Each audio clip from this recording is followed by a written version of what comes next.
Good morning, everyone. I know that's a very wintry welcome, but that's all right. That's sometimes how I feel as well. Nice to spend the day with you, and hoping, praying that Dan gets better, as I can imagine there are many in the wintertime that don't feel well. A picture of my family. My mom came to visit in April, May. Haven't seen her for quite a while, and so we managed to get all the kids back as well, over from Perth and from Canberra. Yandru, that's currently in Canberra, and we had a great time together. It was so lovely to have a full house. Who resonates when house gets full and kids have left and they come back? It's just awesome, isn't it? And it makes me quiet watching them interact, joking, having fun. It's just absolute joy to see that, and I get a different sense of the joy that one day maybe awaits us when families reunite. I can only begin to imagine and also appreciate that. Bit of work, so I'm by myself until the end of July. Wendy is overseas. She's currently doing a deployment in the Torres Strait Islands, and that little picture on the left there is her house for the next for the next month, or the next month and a half at least, until the end of July. And she's in a little island called Warraba Island, where they're doing a project with the locals, doing some training as well. And so Wendy sends her greetings. I'm pretty sure that she will appreciate a nice warm bed when she gets back. I am certain of that. Just to give you a bit of idea, that's a picture of our current Adventist pastors in Defence Chaplaincy. So we actually are now 10, because my name is not on the list there. But anyway, so we've got 2 new chaplains that has actually joined this year. So just for your awareness, we actually have 10 Seventh-day Adventist chaplains that are now serving in Defence Force across the 3 services. And so please keep praying for us. It's certainly a frontier of presence that we've never had before, and it's a wonderful opportunity, wonderful ministry to do that and to enjoy that together. So a couple of weeks ago, I was on a deployment, or not a deployment, but exercise. I think we did about just over 100 kilometers in 4 days. Full pack, with a full pack, and so it was a very tough march, but a very good one. And part of my role was to oversee and build resilience for our team members as they are facing some challenges coming their way. And then had the opportunity to sit in a couple of the jets, and then also in the C-17 so there's some fun stuff as well that I get to do, which is nice. Invitation for our men, and the men that for the dinner tonight. That is a good one for tonight. I really appreciate it to get out of the house. Yes, get to the barbecue. That was quite nice. Thank you. So another men's camp, 10 to 12 October. Please ask more information if you'd like to. Very happy to share with you what that is. Basically, in essence, helping men again to connect head and heart. Often the distance between this and this is enormous. It's a journey by itself. And so if you have some information. So today, I want to talk a little bit about the battle. And I'm coming from a premise that every single one of us are fighting a battle, one way or another. In fact, this morning in Sabbath school class, someone said that it's a constant battle that we are fighting. Never really out of the battle, always part of the battle. Particularly when God asks us to love Him with all of me. When at times it is quite obvious that I even struggle to do that in this world. And that most of us go through times when we struggle to love the one that's closest to us, the one sometimes we've made a covenant with, our spouses, our children. And God is asking us to love him with all of us. It's a very tall order. And in this, I can only imagine the kind of fights, the controversies, the battles that we may get ourselves into. There's a list, if you don't have your own favorite kind of battle that you're fighting. There certainly is a list, and you can add some more of the kind of battles that you might be fighting. And I don't know in which one you may be, which one may be at the moment taking up your attention. But certainly, everyone, as you're sitting here, and I'm respectful of that every one of you are fighting your own unique battle.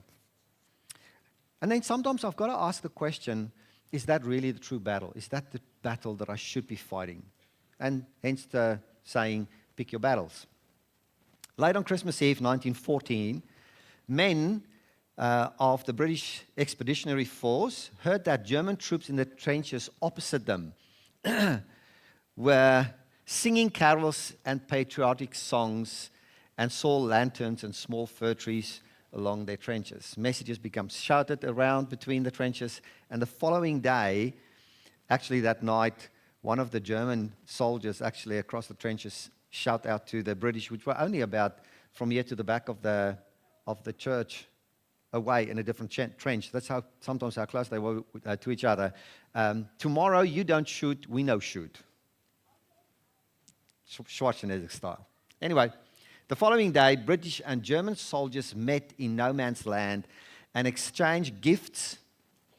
They took photographs. Some played impromptu games of football. They also buried casualties, repaired trenches, and dugouts.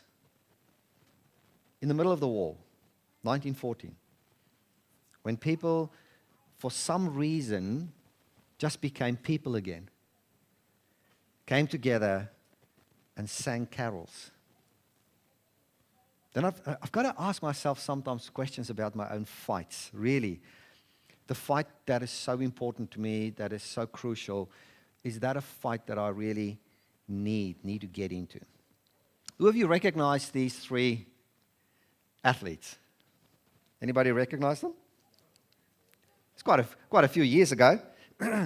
So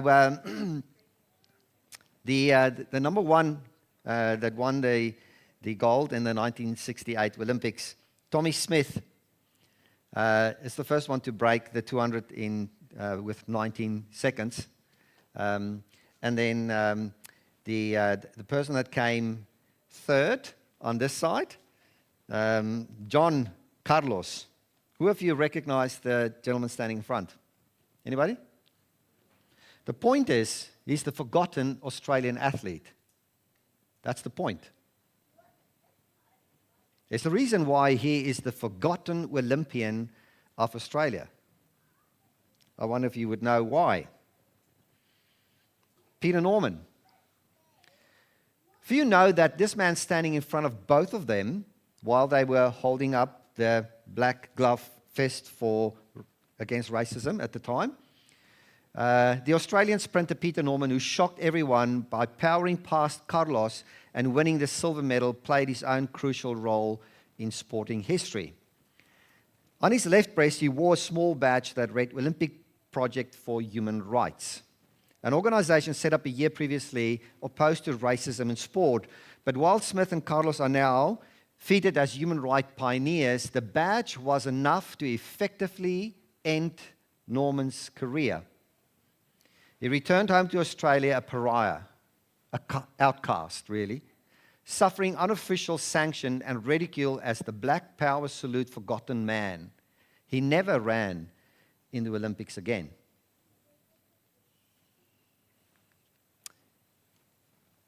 As soon as he got home, he was hated, explains his nephew Matthew Norman. He was fifth fastest in the world, and his run is still a Commonwealth record today. And yet he didn't go to Munich in 1972 Olympics because he played up. He would have won gold, and he suffered to the day he died. A man who suffered in silence, who suffered the hatred of his people in the 60s. I was only born 2 years later. Disqualified, even though he qualified for the 200 meters 13 times and 100 meters 5 times, but they'd rather leave me home than have me over there in Munich. That was how rampant just because he participated with a little label, little badge at that stage in Australia. There was no outcry. He was the greatest Olympian or Olympic sprinter in Australian history. In his own country, Peter Norman remained the forgotten man, as is evident today. As soon as the US delegation discovered that Norman wasn't going to attend one of their functions, the United States Olympic Committee arranged to fly him from Sydney to be part of their delegation. Australia wanted nothing to do with this man. The US picked him up, flew him over. He was invited to the birthday party of 200 and 400-meter runner Michael Johnson, which you probably may know. Where he was to be the guest of honor, Johnson took his hand, hugged him, and declared that Norman was one of his biggest heroes, yet forgotten in Australia. During this time, Norman, whose faith forbid him in competition on Sundays, since it was the day of Sabbath for him, found a way around this problem by competing while wearing gear with Christian messages such as Jesus saved, God is love, and then also the one against racism. Despite his flaws and contradictions, it is important to recognize that the stand against racism that Norman took in 1968 and beyond, that's important. And it took until 2012 for the Australian government to recognize and apologize for the treatment accorded to Norman after 1968. Only in 2012. Wonder, why am I sharing this with you? There are many battles that we fight. There are some really popular battles, and there are ones that make the children's story front cover, and there's some really important ones that you and I can get involved in. And certainly, today is not about prioritizing or degrading any kind of battle that you might be fighting. Every one of us would take on a challenge, a fight in this world, just like Norman did. And sure enough, you too may be shunned. You too may receive criticism. You too may be forgotten. Get it? But I want to talk about a battle that I'm wondering if you would be willing to go on a bit of a journey with me today. The whole story of the Exodus is really, to me, a story of slavery to freedom, if I'm going to put it that way. And that's my story. It's a part of my story to know that between my slavery in sin to my everlasting Canaan, there would be significant battles all along. It's like I find myself sometimes in the desert and sometimes at the Red Sea and sometimes crying out for the meat of Egypt, and I'm in that battle all the time. I've not yet arrived. Don't know about you. I have not yet arrived in the land Canaan. Sabbath sometimes, and there's sometimes moments where I get the taste of the grapes. And I can feel and I can sense, and there's music and there's worship, and I can get there's a sense of Canaan. But I know very well. In my own humanity, I'm stuck in the desert somewhere, traveling, making sense, hoping, fighting. So Paul picks this up, and he actually says that there's this battle inside of me. It's not a battle that's out there that I can fight. There's actually something going on inside of him, and I would want to think that if we go this morning on a journey, that instead of focusing on any external battle, maybe, just for today, focus on that internal battle. I see another law in my members warring against the law of my mind. So it's like there's a struggle between mind and body and heart, and bringing me into captivity. So it's the whole Exodus, being a captive. And I am trapped as you are trapped. This is Egypt. And I'm trapped. How will I escape Egypt?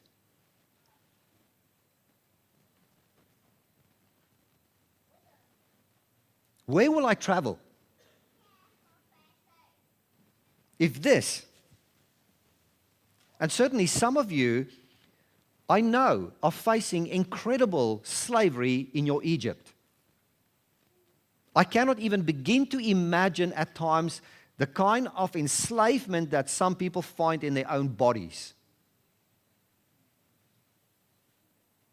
And I sometimes wonder that when we get so heavenly minded and I'm no earthly good, that there is a loss of connection that happens in this world. One of the three things, Tim, that this church want to be about. Connection. Yes, growth. And the last one? Yep. So connection. And I find that there are so many people who, like me at times, I've lost connection with myself. With a true me. I'm layering it up. I'm putting up a facade. And what you see is not who I really am. If only you knew. If only you had an idea of the battle that I fight inside this body. But I know you have your own battle. And I've been long enough around in the world and in counseling to understand that from young to old, everybody fights a battle. And so I'm looking at you this morning, and I know you're not alone, even though you may feel desperately isolated and alone. I know you're not alone. Paul knows that there is a battle going on. And so I'm coming with you this morning with compassion. See, the point is the battle is not out there. As much as I'd like to identify the Antichrist and the little horn, let me tell you what. There's sometimes an Antichrist living right inside. And I'm trying to evade this little horn that is here in my head. And then Paul goes, who will save me, wretched man that I am, from this death trap, this Egypt that I find myself in? Not out there. See, Paul writes in just a few verses later, he says, the trouble is not out there, the trouble is with me. It's with me. Now, that's a very great, if you take one thing home today, take this one thing home to your spouse this afternoon. Just go and say, hey, the trouble is with me. And she'll go, I know. I've been telling you that for a long time. The trouble is with me. And Paul says, I don't really understand myself. So I find that often in counseling that people are hoping that my spouse will understand me, but I don't even understand myself. And unpacking the battle that I'm fighting is so hard by itself that trying to get somebody else to understand the battle is as hard. So, what if the Exodus, just for a moment, if you humor me, what if the Exodus is a whole lot closer than the story out there in the beginning books of the Bible? What if it's a battle inside? What if it's in my heart? What if this battle is really something that's in my mind, in my body, inside of me? What if that is really the battle that you and I are really engaged in? And you can make up stories, mostly lie, mostly pretend, sometimes true, sometimes genuine, but we are all broken one way or another. So, my battle. What if the story of Goliath and David is actually meant both for you and me? In other words, I am both a Goliath and I'm also David. Trust me, if you ask my kids, yes, Dad can be a Goliath, an absolute bully. Just ask them, they'll tell you. I'm the one that thinks I've got everything in control, I'm shouting out, I'm the boss.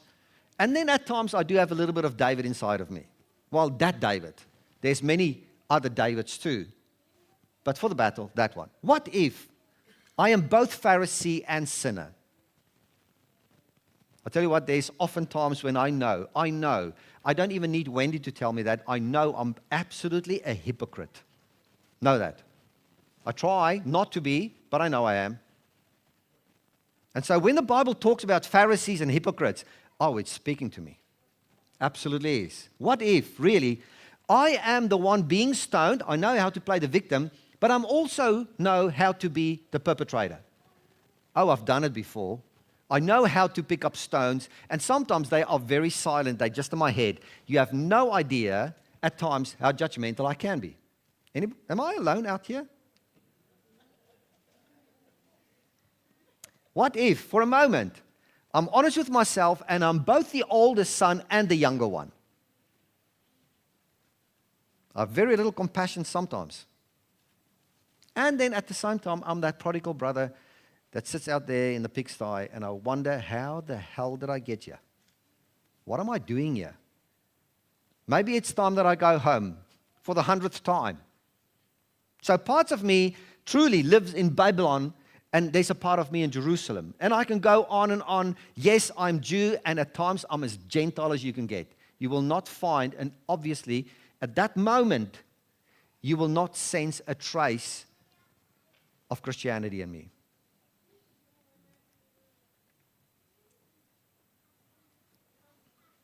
That's just the truth. For Adventists, that is really sort of focused on truth. That's truth. That's my truth. So, give you an example. What if the parable of the sower really is meant all four areas is me? Like the footpath, that's about my wayward heart. So, yeah, I can take a few. Or my stony heart, my thorny heart. And yes, I do have a good heart too. Thank God. I do. What if really all of those four heart conditions can be simultaneously present at the same time in any interaction that I find myself? Hey, I'm not schizophrenic, but I'm human. And I'm learning as I'm working with people that I'm not the only one. There's lots out there who are willing to be honest and have moments of authenticity. So I want to focus, if I may, today on that one, the stony heart, if I may.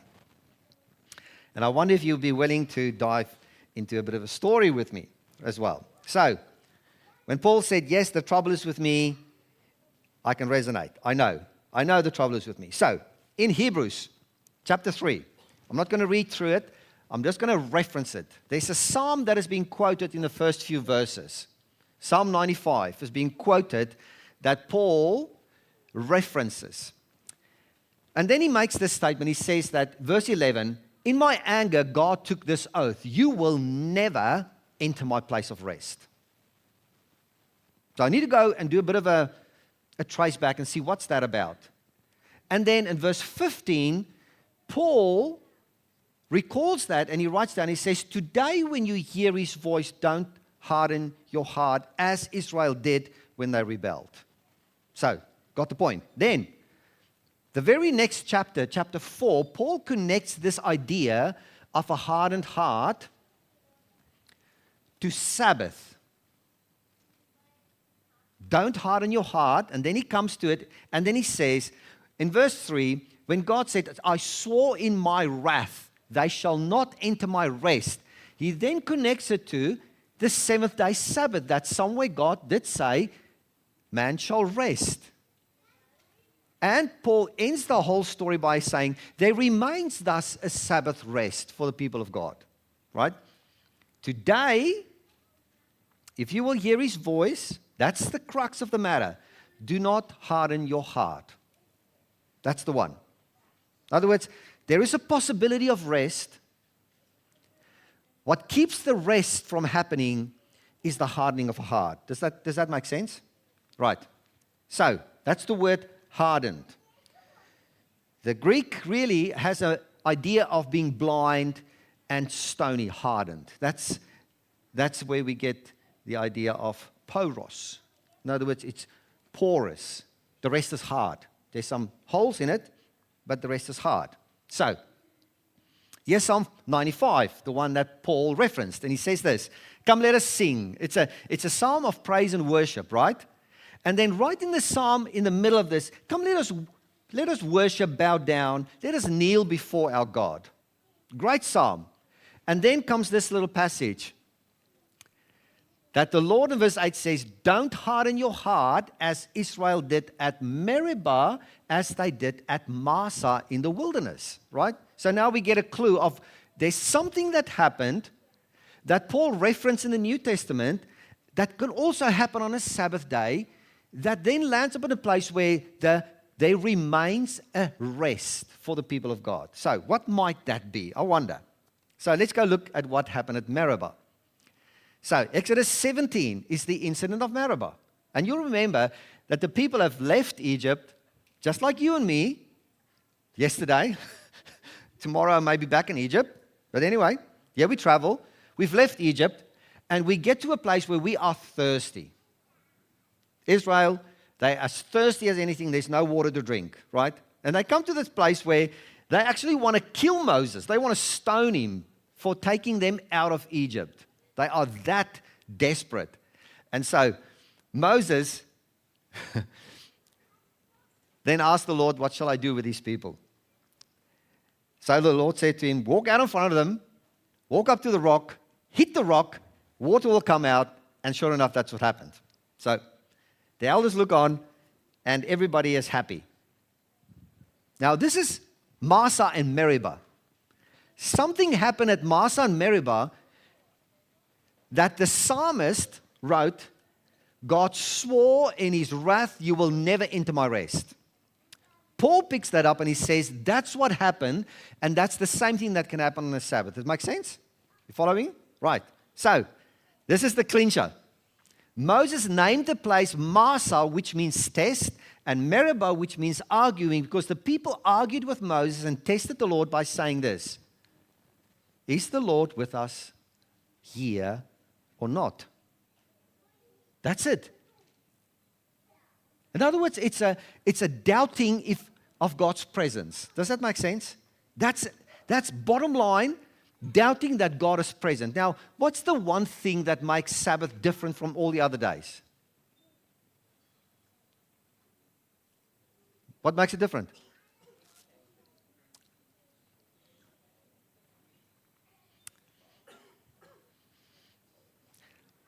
I'll tell you what, I grew up on a farm. I became a Seventh-day Adventist in Air Force. The birds on the farm knew which day was Sunday. We trained them. My dad did not allow us to shoot the birds on Sunday with our gings. So they knew which day was Sunday. They had to be retrained when I became a Seventh-day Adventist. There's nothing different about the day, but there's something that's different about Sabbath. What's different? What makes it holy? Set aside. When it's sanctified and blessed, when something is blessed, what does that mean? So, God sanctified the temple and He blessed it. What happened? He filled it. God's present. So, am I saying that God's not present on Monday?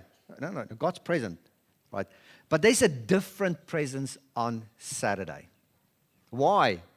Just because He said so. Do I see it? No, it's by faith.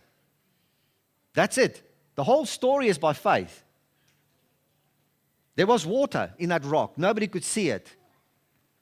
Once Moses struck the rock and he hit it, somehow water came out, right? And people argued and rebelled, and they were nearly ready to kill Moses. And at that moment, their question in their mind was, is the Lord with us here now or not? Is He here? So one of the things that we hold so dearly about Sabbath is that somehow every Sabbath is a reminder that God will never leave, never forsake us. God is present. That's what makes Sabbath Sabbath. Is it different from Sunday and Monday and Tuesday? Yes, it is. Why? How? I don't know. God said so. That's it. That's what Paul says in Hebrews chapter 4. There remains a Sabbath rest for the people of God. What's that rest? Is the Lord here with us or not? That's the question, right? So, Paul picks this up about the rock that Moses hit. And he makes a statement, he said, that rock was Christ. So I have to imagine that Moses walked up to this this rock with his staff, and God instructed him, hit the rock. He was actually hitting Jesus. It was the water from the rock as the waters from the side of Jesus that brought life to God's people. And so I have an illustration that I'd love somebody, one of the strong young men, to come and help me, please, if you don't mind. So I've got a nice sword. This is a battle. It looks like you're ready to come. What's your name? Is it Brody? Right. Nice, Brody. Right. So just feel the sword. By the way, this is a ceremonial one. It's blunt because we're not allowed to have swords any longer. So it's a ceremonial sword. Didn't you say that on camera, right? So, how does it feel? Nice and heavy? Yeah. Do you think that you could? Yep. Somehow, when I hold something like that, it wants to do something. What does it feel like it wants to do? Yes, that's it. That's it. Yes, just like, yeah. So, I want you to hold the sword in a very specific way because we're going to be doing battle. Right? Yeah? Is that all right? Excellent. So, out like this. And the pose. That's it. Hold it. Just like that. Hold. Right. So, back to the sermon. Don't harden your hearts. Right? That rock was Christ. That rock that Moses hit was Christ himself. Right? And so, when he says, don't harden your heart, right? I'm engaging in a fight that I want to fight out there. That's it. That. Like we're going to storm, right? The fight. It's like that's it. Just like that. Hold it. That's it. Now, what's very interesting that in Mark chapter 6, right, there's an incident that happens that Jesus has just fed the 5,000. And I hope you're going to follow the puzzle piece as we build the story. So he's just fed the 5,000. They've handed all, and they've collected 12 baskets full of the leftovers. That's verse 44, right? They've just eaten. Verse 45 says, immediately, right, the very next step that follows, Jesus made his disciples get in the boat before him to the other side, Bethsaida, and he sends the multitudes away. So, you can just imagine at that moment, multitudes all fed, and there goes the boat. And you know what happens next, right? What happens next? The storm, right? So the storm comes, and then in verse 51, we pick this up. Then he went up into the boat with them, right? So I'm skipping some parts of the story. The wind ceased, and they were greatly amazed in themselves beyond measure, and they marveled. They're sitting there in the boat. So this is Mark's out there. They are marveled. They're absolutely amazed at what happened, right? Some of the other Gospels... No, same hand. Same hand. This is my dominant hand. That hand. That's it. Hold it out. That's it. That's it. That's it. That's it. And I know, just like Brody, you have a fight that you fight. I know. And I know it is painful and it's tiring you and you're getting a gut full of it. But I'm fighting this fight. I know that. I know that. And you can fight that same fight on Monday and Tuesday and next week and next year as well. Go for it. Fight the fight. Right? There's something that's going to be really very much needed. This is my picture when I am stoic and I'm ready and I'm fighting. That's it. And Paul says, in my humanity, there's something that's happening. I'm becoming aware of a different law. It's the law of, what would you call that? Out there. What's the law? I'm becoming aware of a law of... Yes, that. What's that? Gravity. And somehow gravity has another effect on the body, right? Yes. And Brody, what's that effect on the body? Tiredness. Yes. Okay, one more, just one more. We're nearly done. Okay. Switch over, back over there. Right. What's the thing, as you hold it out there, what's the thing you're really longing for? To put it down. I know. Why don't I stop the useless battles that I'm fighting? I've got no idea. But Monday morning, I'm ready to go. That's it. And the only thing that's really needed is this. How does that feel? Much nicer. Much nicer. That's it? Pretty much. Pretty much. That's an incredible relief, isn't it, Brody? Yeah, please don't stop.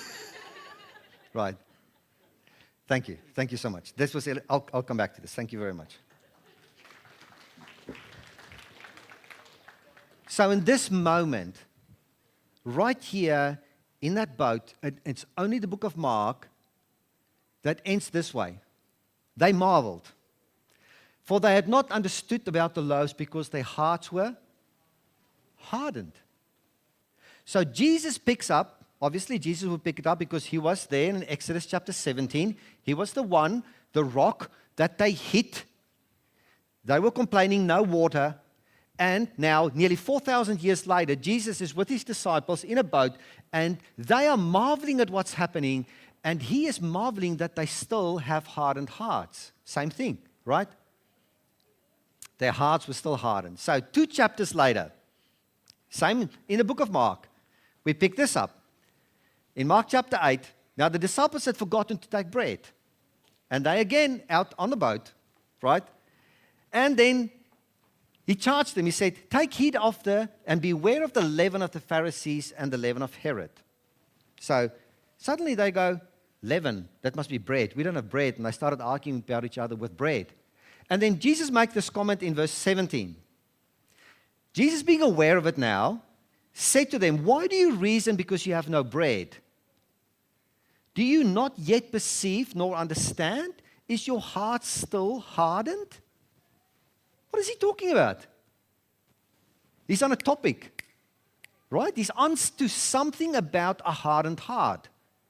A hardened heart that they completely misunderstood for leaven and for bread. And he's talking about something that the Pharisees and the Sadducees, the teachers of the law, were on at that moment. And he's saying there's a different battle to fight. So, here's a short little video about this moment in Capernaum when Jesus was addressing this very thing that will take us back to the Old Testament to get a bit more light. Let's see if it plays. What about Elisha and Naaman? There were many lepers in Israel during this time. None of them were cleansed, except Naaman. Only a Gentile, a Syrian soldier, an enemy of the Lord's people. But he was so desperate, he trusted Elisha, and his leprosy was cleansed. You may be the chosen seed of Abraham. You may be the people of the covenants, but that will not bring you my salvation. If you cannot accept that you are spiritually poor and captive in the same way that a Gentile woman and a Syrian leper recognized their need,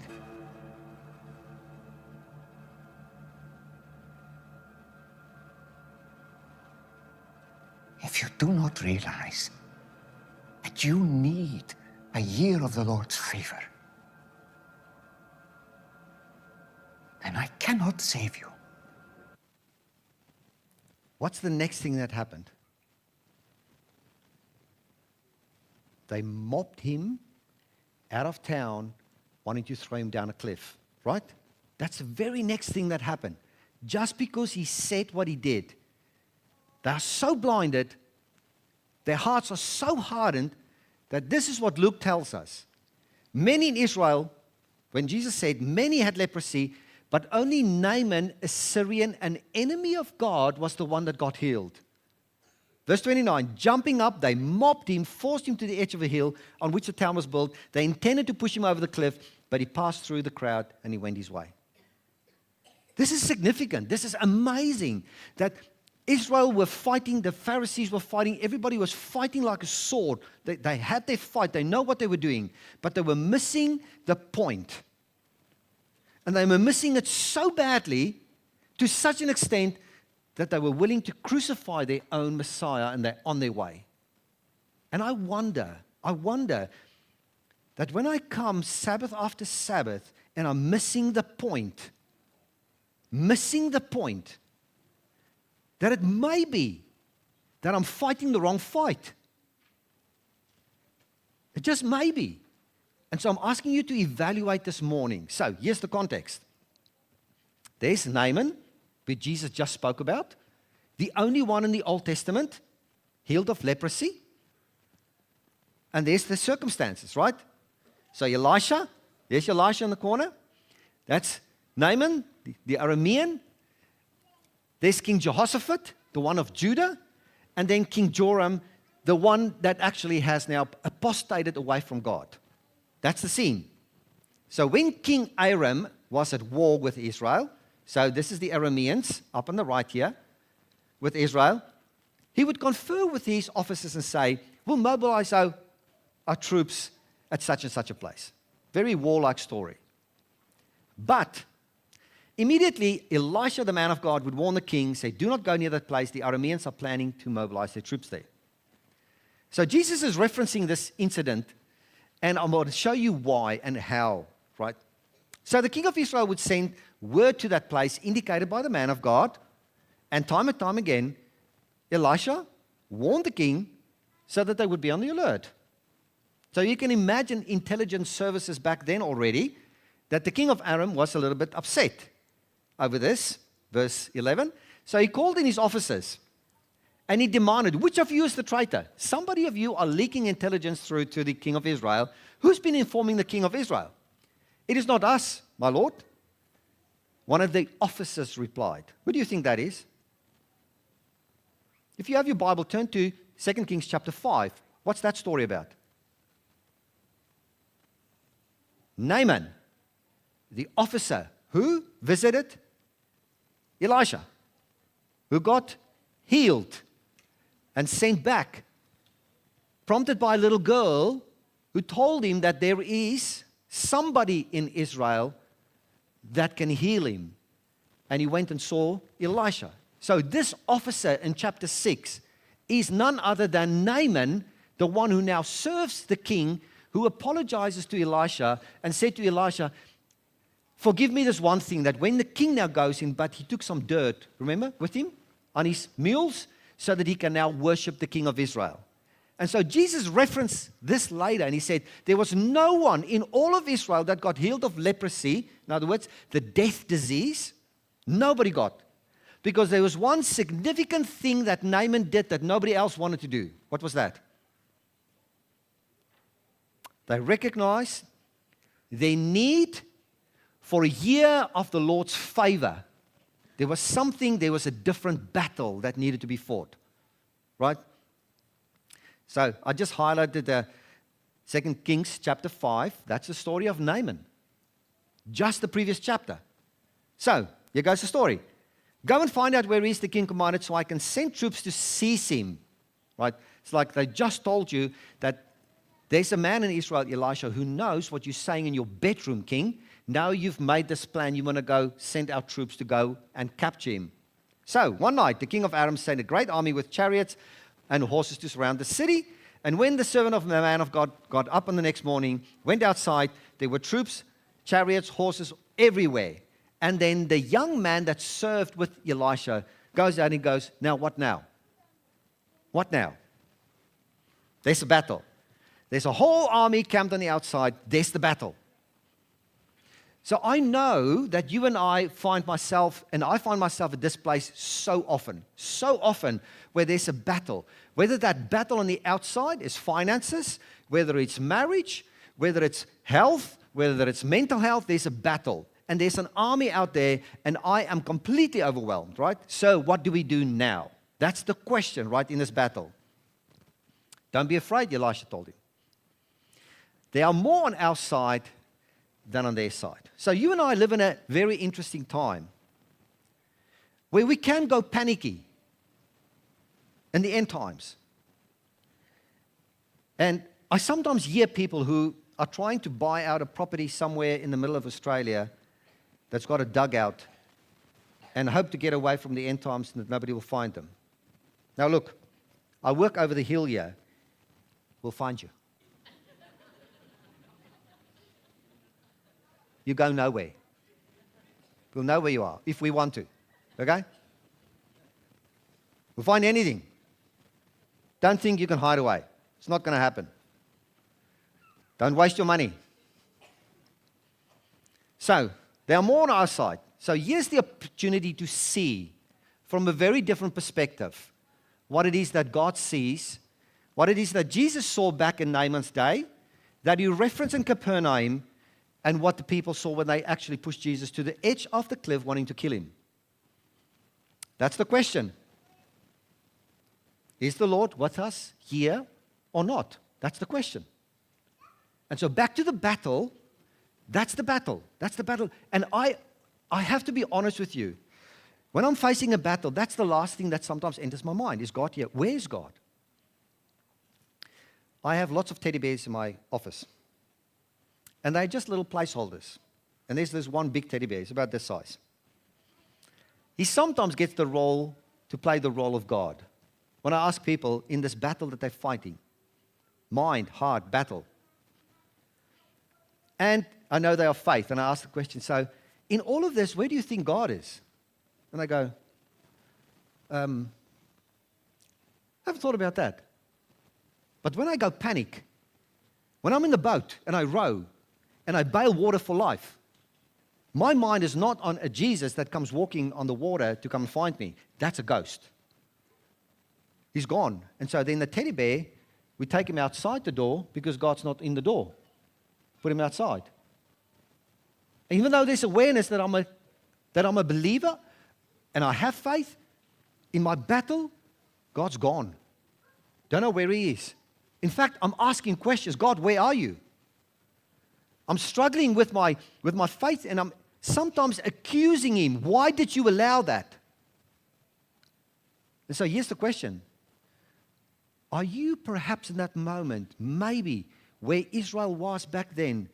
Am I in that place where I now have the opportunity to harden my heart or not and ask this question, is God truly with me or not? So, look at the change in the story. Here's the change. Then Elisha prayed and he said, Lord, open his eyes, let him see. So this is the servant. He didn't say, God, change the circumstances. He said, God, open his eyes. Let him see. And I wonder, in that battle moment that you are fighting, if God can for one moment open your eyes and see that there are more on your side than those that are against you. And if you could for one moment, that God can open our eyes and see, where is Jesus? He's the rock. He's actually the one that's always been there. You hit it and you hit Jesus.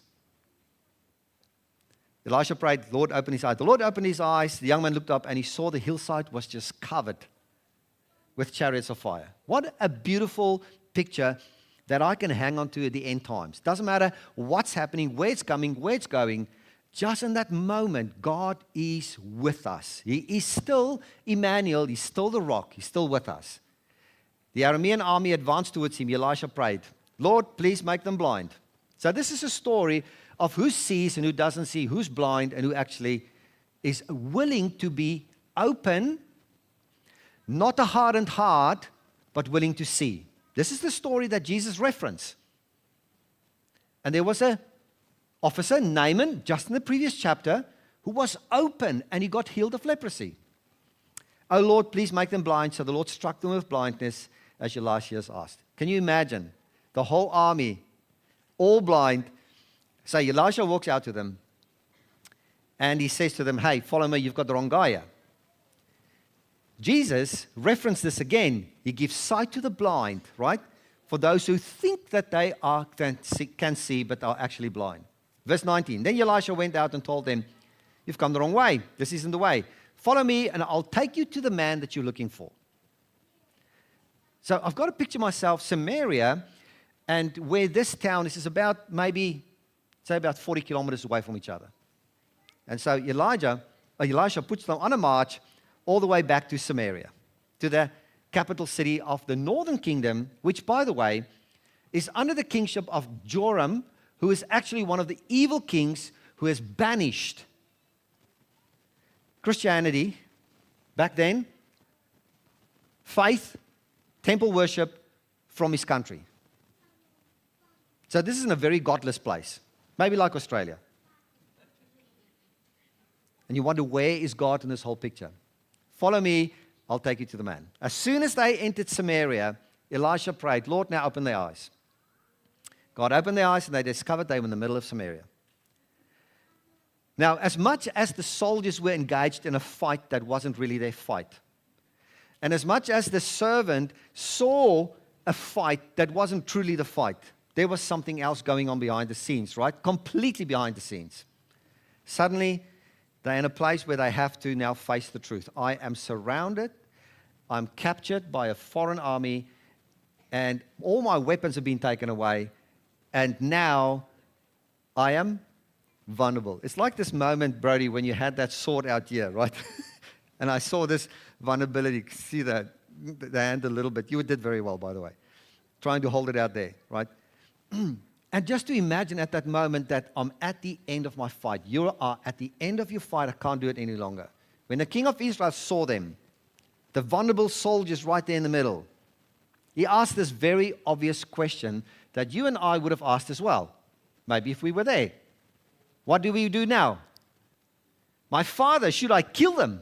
Now is the perfect opportunity to kill them. Jesus, in the New Testament, being very well aware of what's happened, and has referenced the faith of an officer, Naaman, that made the statement of a not hardened heart, is back at their story, and Elisha now answers him this way. Do we kill prisoners of war? It's like asking the king as if he has not yet caught on what the gospel is all about. Give them food and drink and send them home again. It's like, what are you thinking? So, may I go honest? Would that be okay for a few minutes? I wonder if there's a few battles we can let go of.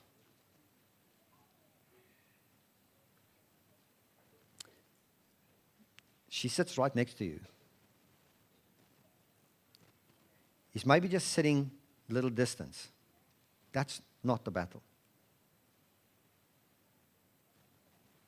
I don't know where your illness is. I don't know where your head is at the moment. I don't know where your heart is at the moment. What I do know is that you may be feeling surrounded and very vulnerable, very isolated. And maybe you too have this question in your mind, where is God in this moment? Where is He? Does He care? And it's at this moment, that very moment, that I think Jesus wants to ask you, please do not harden your heart. There's some reason why you're at that place. I don't get it. I don't fully understand it. But the purpose of that moment is not to harden your heart, steel up, and ready for the fight. The purpose for that moment is surrender. So when Paul goes, wives, what is he saying? Submit. If God wants to teach me submission, He gives me a husband, or He gives me a wife. Not to fight and sort it out. My job at that moment is the decision between a hardened heart like Pharaoh, or allowing God's Spirit to change this stony heart into a heart of flesh and feel it. I know it's awful, and I cannot imagine what you may go through.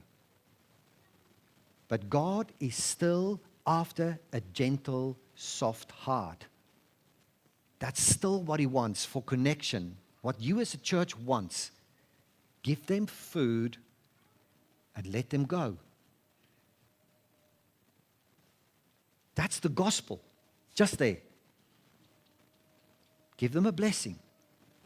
That moment that you want justice and revenge, and you want to go, yes, but. Can you for a moment just imagine that you have the opportunity for a stony heart or a heart of flesh? And if God is present, if it is true that God is present in that moment, if He is in control, and He is the God of the Old Testament, and He can do all those miracles, and He's got it, everything in the palm of His hand, would it be okay to try this week just to trust Him and let it go? Would you be willing, just once this week, to go on a different Exodus journey and just let it go?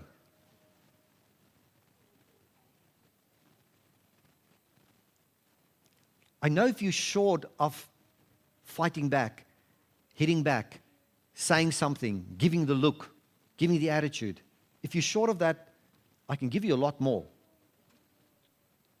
But can you be willing this week just once try it? Try once with something that comes up and just go, let me surrender. Let me live as if God is present. And not do what the Israelites did and go, God's not here. He is present. He is with us. So the king made a great feast, sent them home to their master. That's the end of the story. Jesus referenced the story. So, Marion Jones. The reason I tell the story, and you'll quickly see, is because Wendy is not here.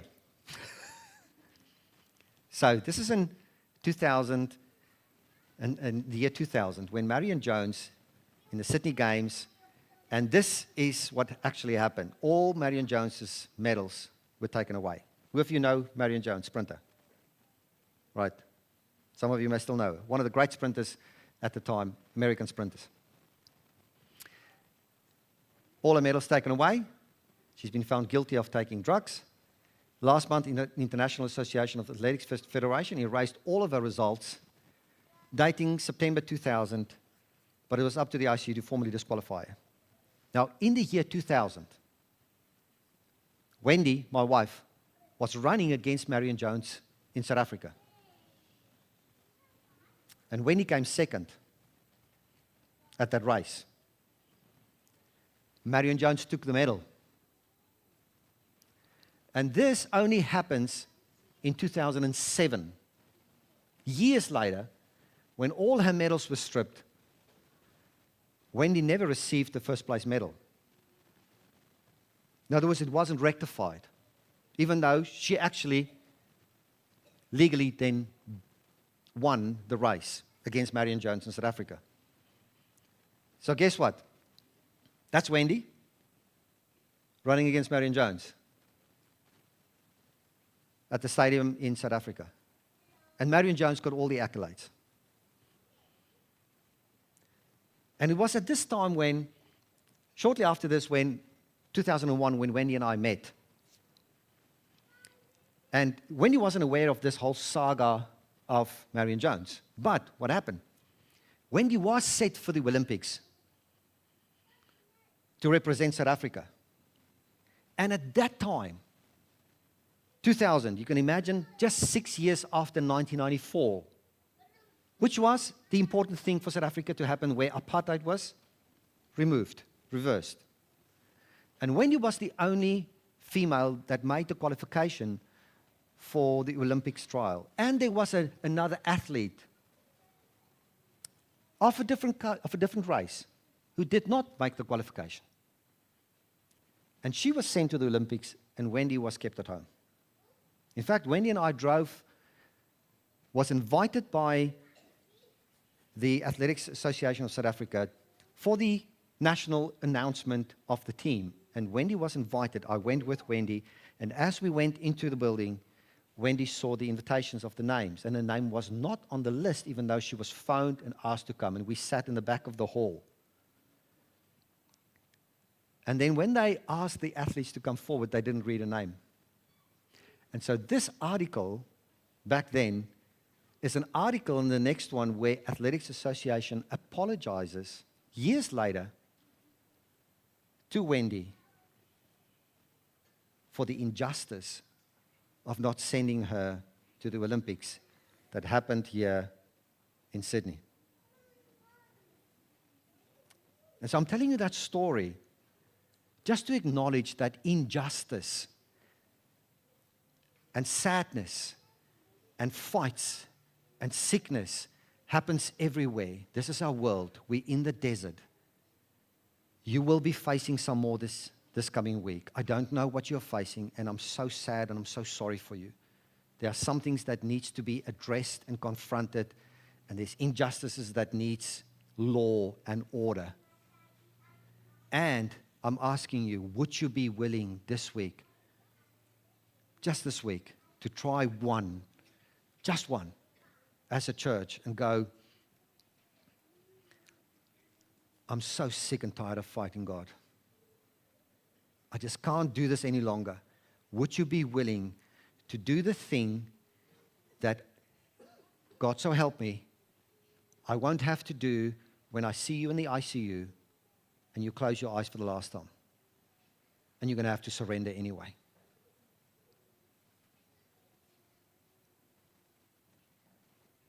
Maybe this week is your preparation and my preparation for our final surrender. And maybe it is time for us as Adventists to let go of the sword and accept a surrender. And in that surrender to Jesus, to find our faith in Him, a God that is present that will fight our fights.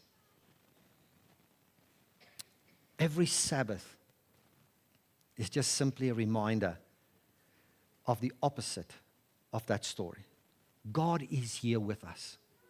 There's a beautiful song that's called I Speak Jesus.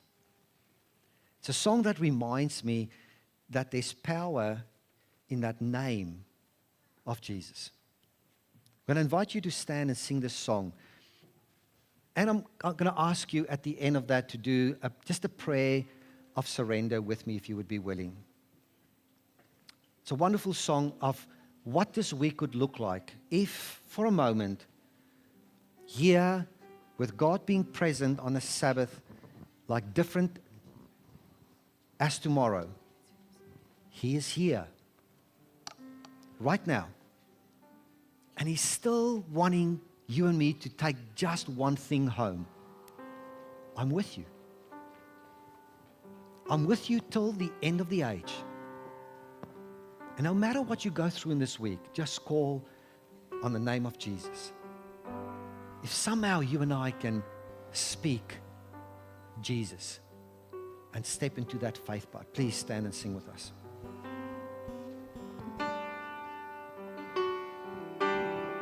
Hey, thanks for joining us online at Glenvale Church. We're sorry that you couldn't make it here this week.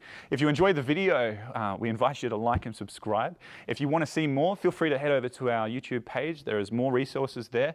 And also on our website as well at adventisthub.org.au. But one day soon, we hope to see you.